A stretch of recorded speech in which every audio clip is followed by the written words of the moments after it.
Au fait, l'association Solidarité et Unité Développement Français, c'est un projet qui existe depuis quelques années déjà.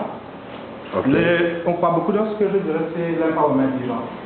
Ça veut dire aider les gens à se mettre debout dans différents domaines. On a une petite association qui s'occupe plus du développement, disons, économique de la personne. On n'accompagne pas beaucoup, on est une petite association de entrepreneurs à lancer des business. On a aussi une section d'association qui s'occupe plus, on appelle ce projet Empower Family, qui accompagne les familles entièrement. Après, on a aussi tout ce qui est de formation, des groupes de rencontres pour aider les gens à se mettre debout, bien se rencontrer. On appelle les think alike, un peu comme nous ici. On met des gens avec des think alike, c'est-à-dire avec des idées qui sont similaires à eux, et on essaie d'avancer par rapport à ça. Ben là, si on parle un petit peu de. Ça, c'est l'association. On a un petit peu d'association. Qu'est-ce qu'on est? Qu'est-ce qu'on fait? Regarde un peu dans le thing, spiritual corps, nouvelle manière de travailler, la partie sur l'économie, ça veut dire solidarité, unité, développement durable, un projet handicraft, comme les caroutiers, les gros fonds, pour gérer les fonds, pour générer du fonds. Pardon, c'est où vous faites ça? Ça dépend à différents endroits de l'île. On fait ça dans différents endroits de l'île, c'est-à-dire qu'on va organiser des caroutiers, des brocantes. Bon, je suis plus en ouest. Parfois, c'est un petit groupe d'artisanat qu'on accompagne, l'expert, c'est-à-dire le produit. Il y a seulement des petites photos. Et ils ont fait pas mal d'activités, ils ont rencontré pas mal de jeunes, donc c'est majoritairement un groupe de jeunes la deuxième fois. Donc la première fois, c'était plus les adultes. Et donc, dans le cadre de l'empowerment, alors on a quelques projets et on a la section de Sud Économie. Donc dans la section de Sud Économie, une des choses que nous faisons, c'est des brocantes délocalisées. Et on a le carré au bassin et les gens peuvent venir acheter.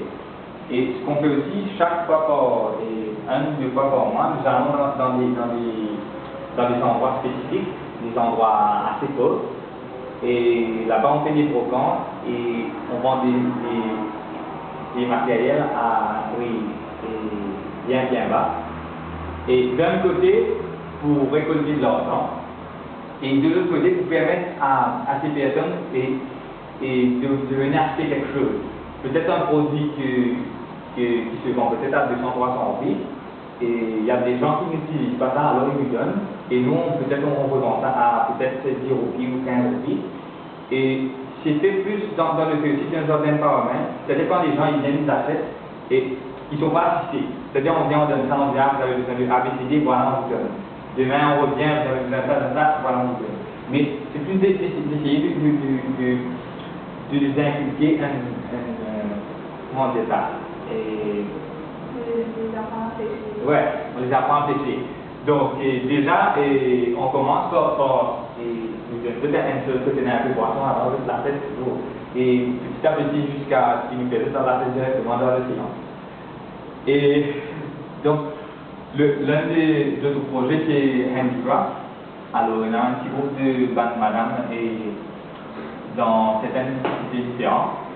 Donc, ils ont fait une chose artisanale. Et on était parti faire quelques photos la dernière fois.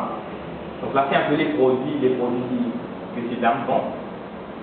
Et voilà. En fait, ce qu'on voulait faire pour le site là, c'est de mettre tous les produits dessus. Et donc, les personnes qui sont intéressées à ce moment-là, ils regardent, ils disent ouais, j'ai besoin de disons, d'un miroir de ce style. Donc à ce moment-là, ils vont commander. Et là, à ce moment-là, on va dire à ces dames-là, vous savez, on a une commande de faire. Et parce que ces personnes-là, le plus souvent, ils achètent les matériels de leur poche. Et donc, quand on a fini de vendre, donc ils ont leur gros. Donc, et si disons la personne qui fait 10 d'un coup, c'est 10 matériels pour 10. Gros matériel pour ces 10 là qui sont dépensés. Et si jamais c'est vendu, donc ils ont fait une PR. Déjà, ils n'ont pas beaucoup d'argent, mais ils ont investi dans quelque chose et ça rapporte pas. Alors que si demain je viens de vendre pour 10, donc là c'est sûr qu'ils vont avoir. Donc c'est pour ça que nous, ce que nous voulions faire, c'est de mettre aussi sur Internet. Et par rapport à ça, Et donc la majorité des personnes qui achètent des trucs artisanaux à Maurice, ce sont des étrangers. Et donc peut-être demain, une personne en France qui regarde ça et dit ouais, mais j'ai besoin d'un truc comme ça, mais donc à ce moment-là, voilà.